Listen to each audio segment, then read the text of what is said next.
إن الحمد لله نحمده ونصلي على رسوله الكريم أما بعد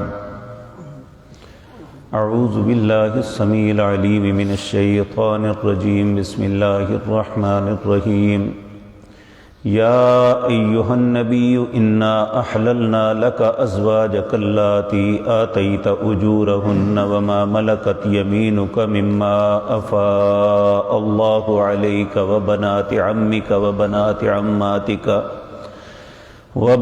عماتك وبنات خالك وبنات خالاتك اللاتي هاجرن معك وامرأة مؤمنة إن وهبت نفسها للنبي إن أراد النبي أن يستنكحها خالصة لك من دون المؤمنين قد علمنا ما فرضنا عليهم في أزواجهم وما ملكت أيمانهم لكي لا يكون عليك حرج وكان الله غفورا رحيما ترجي من تشاء منهن وتؤوي إليك من تشاء ومن ابتغيت ممن عزلت فلا جناح عليك ذلك أدنى أن تقر أعينهن ولا يحزن ويرضين بما آتيتهن كلهن والله يعلم ما في قلوبكم وكان الله عليما حليما لا يحل لك النساء من بعد ولا أن تبدل بهن من أزواج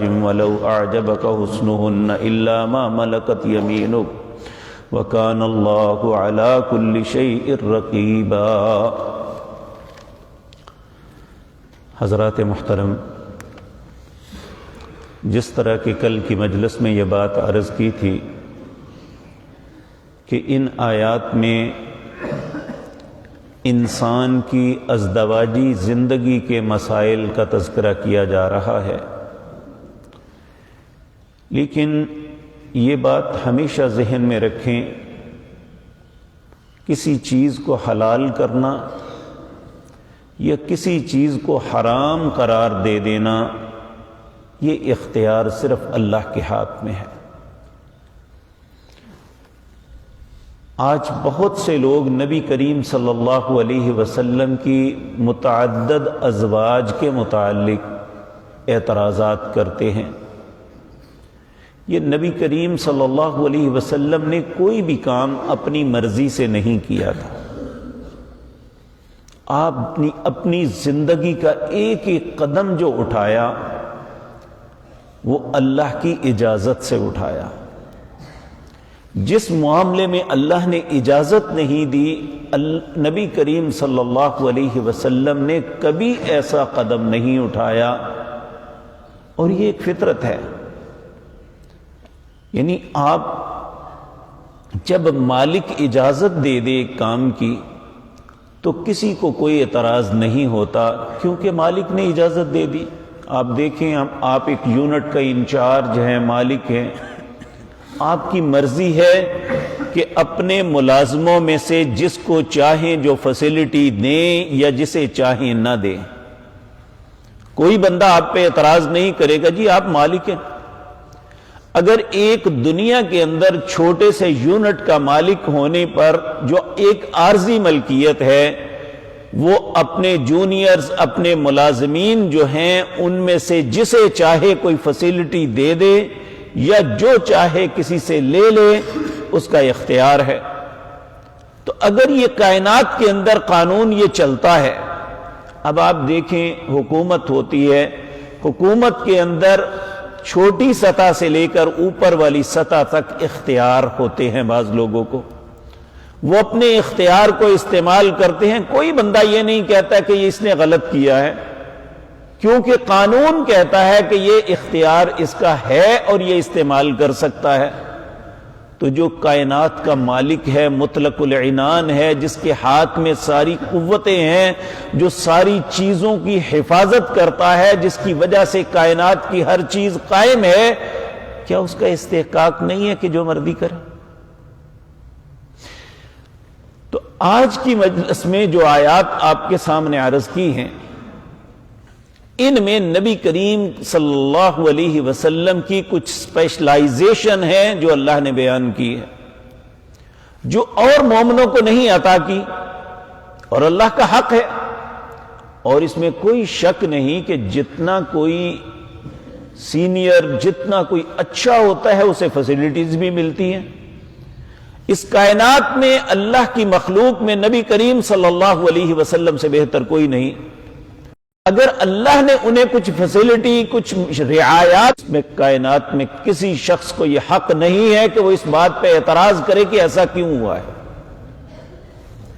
تو اللہ رب العزت اپنے نبی کو اسپیشلی مخاطب ہو کے فرماتے ہیں یا ایھا النبی، اے نبی، کیونکہ ہم پیچھے اس پچھلے پارے کی آخری آیت میں اور اس 22ویں پارے کی آغاز کی آیات میں نبی کریم کی ازواج کے متعلق جو واقعات ہوئے تھے وہ پڑھ کے آئے ہیں۔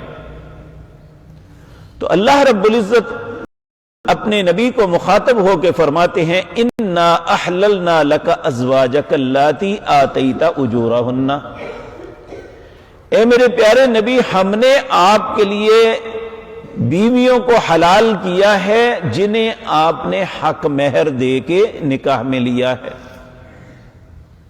اور یہاں حق مہر کی بات آئی تو یہ بات یاد رکھیں، نبی کریم نے کوئی بھی ایسی شادی نہیں کی جس کا حق مہر 12.5 اوقیہ چاندی سے کم رکھا ہو۔ 12.5 اوقیہ چاندی یہ 130 تولے بنتی ہے۔ اگر آج کے اعتبار سے دیکھا جائے تو یہ کم از کم 2,60,000 روپے بنتے ہیں۔ 2,000 روپے تولے بھی چاندی کو لگایا جائے تو یہ نامعلوم مولویوں نے کہاں سے نکالا کہ شرعی حق مہر 32 روپے لکھ لو جی۔ اس وقت تو روپیہ رائج ہی نہیں تھا۔ شرعی حق مہر لکھ لو جی، 5,000 لکھ لو، 2,000 لکھ لو، 100 روپیہ لکھ لو۔ شرم نہیں آتی کہ جس کا نکاح پڑھ رہے ہیں وہ 30-40 ہزار روپے کا سوٹ پہنے ہوئے ہے جو اللہ کا حق ہے، وہاں ہم بخیل ہو جاتے ہیں۔ تو نبی کریم صلی اللہ علیہ وسلم کسی فیکٹریوں کے مالک نہیں تھے، آپ کسی جاگیر کے مالک نہیں تھے، اس کے باوجود کہ آپ نے اپنی زندگی فقر میں بسر کی تھی، لیکن جب نکاح کیا تو عورت کو اس کا پورا حق دیا۔ کوئی بھی نبی کریم کی بیوی سوائے صفیہ بنت حیی رضی اللہ تعالی عنہا، ان سے آپ نے شادی کی تھی، یہ غلام لونڈی بن کے آئی تھی خیبر کی جنگ میں، تو نبی کریم نے ان کا مہر یہ کیا تھا کہ انہیں آزاد کر کے اپنے ساتھ شادی کی تھی۔ نبی کریم صلی اللہ علیہ وسلم کو اللہ نے جو فیسلٹی دی وہ یہ تھی، عام آدمی کے لیے ہے مثنا و ثلاث و رباع، 2 کر لو، 3 کر لو، 4 کر لو۔ فَإِنْ خِفْتُمْ أَلَّا تَعْدِلُوا فَوَاحِدَةً، اگر تم 2 3 4 میں انصاف نہیں کر سکتے تو پھر ایک ہی بہت ہے۔ لیکن نبی کریم کو اللہ نے فیسلٹی دی تھی کہ آپ تعدد ازواج، زیادہ بیویاں کر سکتے ہیں۔ نبی کریم صلی اللہ علیہ وسلم کی ازواج، ان کی تعداد 11 ہے۔ 2 ایسی ہیں جو نبی کریم کی زندگی میں وفات پا گئی، ان میں سیدہ خدیجہ رضی اللہ تعالی عنہا اور سیدہ زینب بنت خزیمہ رضی اللہ تعالی عنہا، یہ 2 بیویاں ایسی تھی جو نبی کریم صلی اللہ علیہ وسلم کی حیات مبارکہ کے اندر ہی فوت ہو گئی۔ آپ جب اس دنیا سے تشریف لے گئے تو اس وقت آپ کی 9 بیویاں تھیں۔ ان میں پہلی سیدہ عائشہ بنت ابی بکر رضی اللہ تعالی عنہما، دوسری حضرت سودا بنت زمعہ رضی اللہ تعالی عنہا، تیسری آپ کی تھی سیدہ حفصہ بنت سیدنا عمر بن خطاب رضی اللہ تعالی عنہما، چوتھی تھی ام سلمہ بنت ابی امیہ رضی اللہ تعالی عنہا، اور 5ویں تھی زینب بنت جہش۔ یہ وہی ہیں جن کا پیچھے زید نے طلاق دی تو نبی کریم کے عقد میں اللہ رب العزت نے دے دی۔ اور 6ٹھی تھی جویریہ بنت الحارث اور ساتویں تھی ام حبیبہ بنت ابی سفیان، یہ سیدنا معاویہ کی بہن تھی، اور آٹھویں آپ کی بیوی تھی صفیہ بنت حیی، جن کے متعلق میں نے ابھی عرض کیا ہے کہ یہ لونڈی بن کے آئی تھی، تو آپ نے انہیں آزاد کر کے ان سے شادی کی، اور ان کا حق مہر انہیں آزاد کرنا تھا۔ اور نویں بیوی میمونہ بنت حارث تھی رضی اللہ تعالی عنہن، اللہ ان سب پہ راضی ہو جائے۔ یہ وہ ہماری مائیں تھیں جن کے متعلق اللہ نے فرمایا وَأَزْوَاجُهُ أُمَّهَاتِ، نبی کریم کی یہ جتنی بیویاں ہیں تمہاری ماؤں کی طرح ہے، بلکہ ہماری ساری مائیں بھی مل جائے تو ان کی عزت و حرمت پہ قربان بھی ہو جائے تو ان کی عزت پھر بھی زیادہ ہے۔ تو اللہ رب العزت نے اپنے حبیب کریم کو کہا یا ایھا النبی انا احللنا لک ازواجک اللاتی آتیت اجورہن،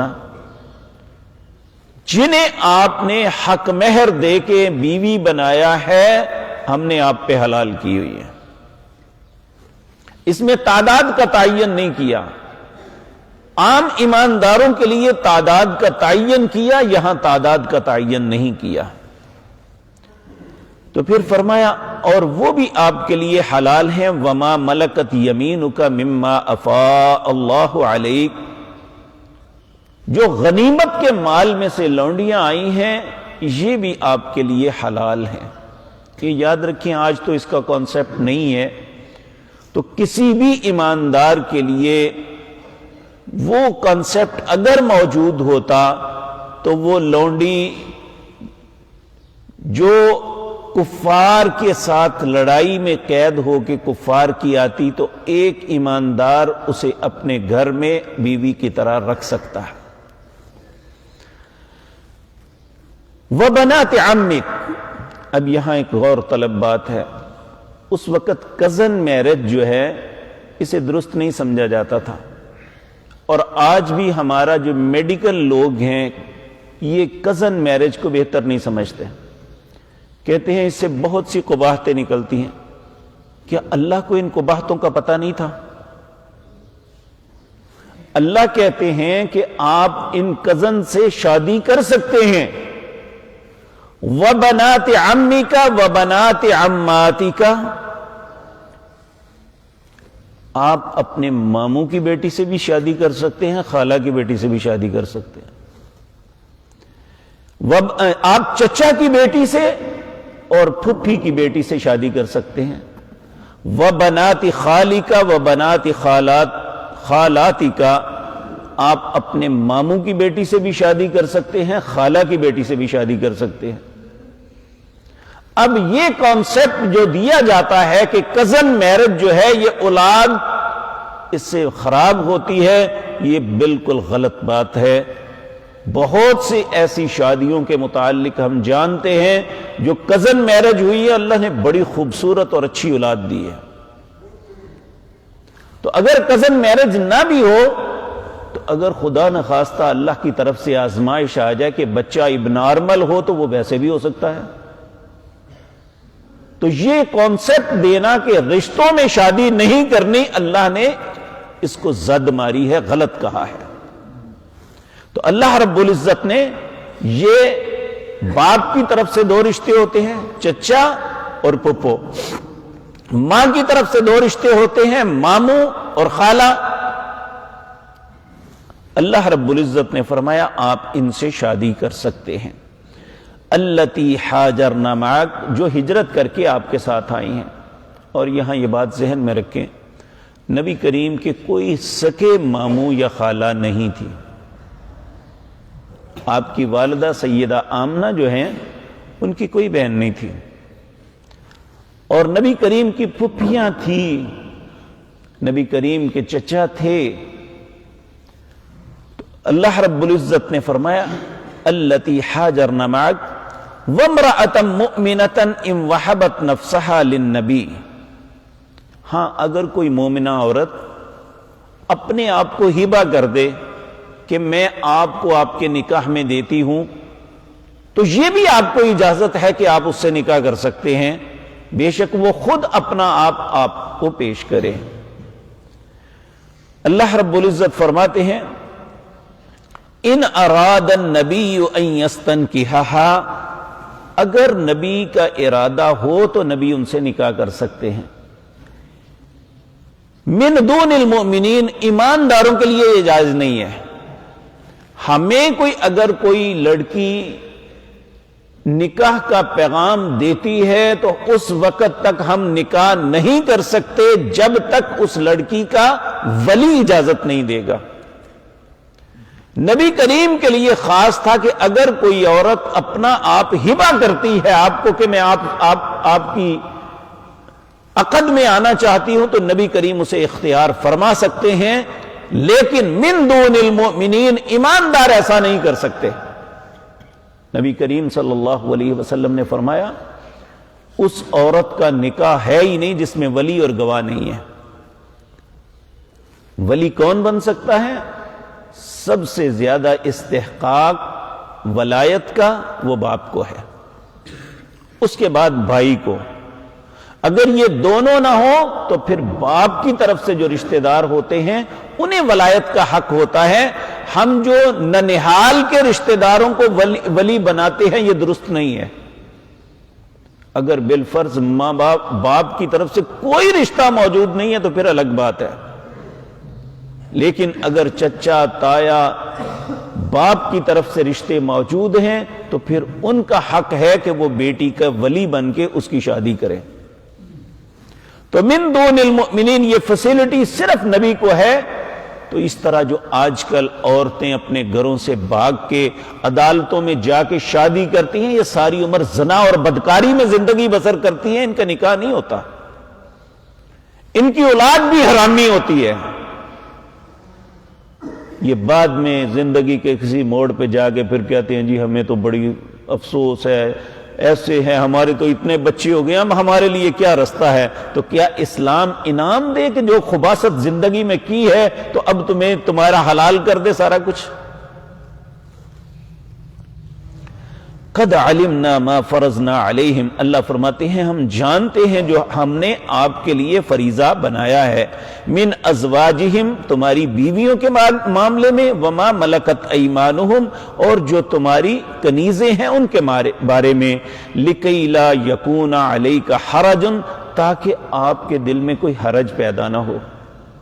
یہ ہم نے کیا ہے، آپ یہ نہ سوچیں کہ ایسا کیوں، یہ اللہ نے کیا ہے. یہ فیسلٹی اگر ملی ہے تو اللہ نے دی ہے.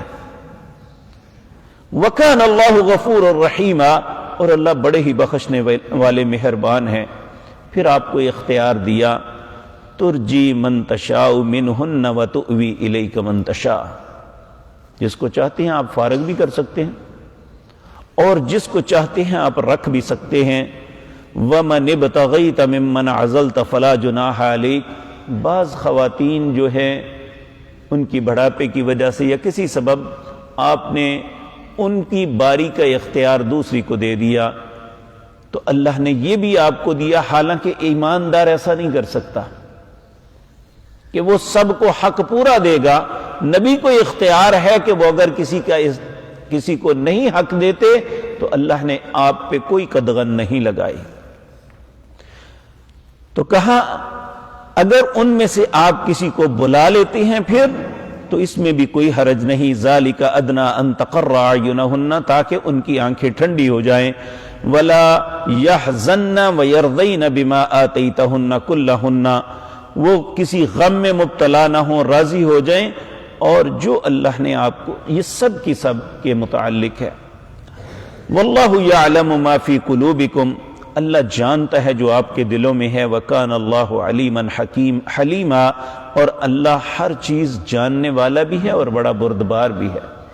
اب دیکھیں، اب نبی کریم پر پابندی لگائی جا رہی ہے. اس وقت کے بعد جب آپ کی ازواج کو اللہ نے اختیار دیا، یا ایہا النبی کل ازواجک ان کنتن تردن الحیات الدنیا وزینتها فتعالین امتعکن واسرحکن سراحا جمیلا. اے نبی کی بیویوں، اگر دنیا کی زیب و زینت چاہتی ہو تو آؤ تمہیں دیتا ہوں اور فارغ کر دیتا ہوں. وَإِن كُنتُنَّ تُرِدْنَ اللَّهَ وَرَسُولَهُ وَالدَّارَ الْآخِرَةَ فَإِنَّ اللَّهَ أَعَدَّ لِلْمُحْسِنَاتِ مِنكُنَّ أَجْرًا عَظِيمًا۔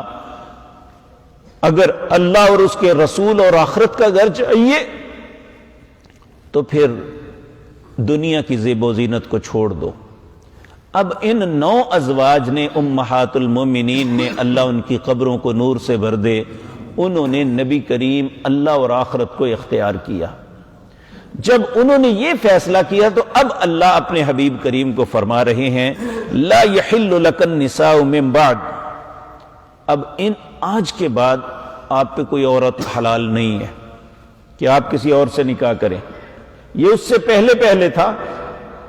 جب ان عورتوں نے یہ قربانی دی تو اللہ نے پھر اپنے حبیب کریم کو کہا صلی اللہ علیہ وسلم لا یحل لک النساء من بعد، اب اس کے بعد آپ پہ کوئی عورت حلال نہیں ہے۔